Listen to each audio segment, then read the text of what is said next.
Sa mga balita naman, sa labas ng bansa, serye ng demonstrasyon sa Ireland, kinondena ni U.S. Secretary of State Hillary Clinton. Venezuela President Hugo Chavez lumabas na sa ospital. Para sa detalye, narito si Edwin Eusebio. Kinondena ni U.S. Secretary of State Hillary Clinton ang serye ng karahasan sa mga lansangan ng Northern Ireland. Sinabi ni Clinton na mga kaguluhan ay nangangahulugan na hindi pa kumpleto ang proseso ng peace process sa Northern Ireland. Ayon kay Clinton, nakakalungkot lamang na sa kabila ng pagnanais na makamit ang kapayapaan, may mga nais pa rin na subukin ito at sirain.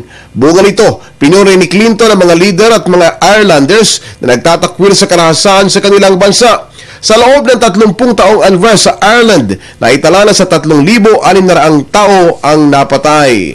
Samantala, nakabalik na sa Cuba si President Hugo Chavez. Kasunod dito ng medical treatment sa cancer-related health problems nito. Masaya si Chavez at nagbibiro pa sa airport pa lamang. Ito ang kanyang unang conference sa nakalipas na 3 linggo. Magugunitang sari-saring ulat ang kumalat na kritikal ang buhay ng Cuban President.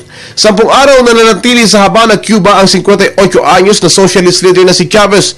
Isinailalim siya doon sa hyperbaric oxygenation. Ito ang proseso ng gamutan na naglalayong alisin at ayusin ang bone decay gamit ang radiation therapy. Una rito, idineklara ni Chavez na lubusan na siyang gumaling sa kanyang sakit at huling hospital confinement nito ay para sa nakaschedule lamang na radiation therapy. Para sa Telebisyon ng Bayan, Edwin Eusebio.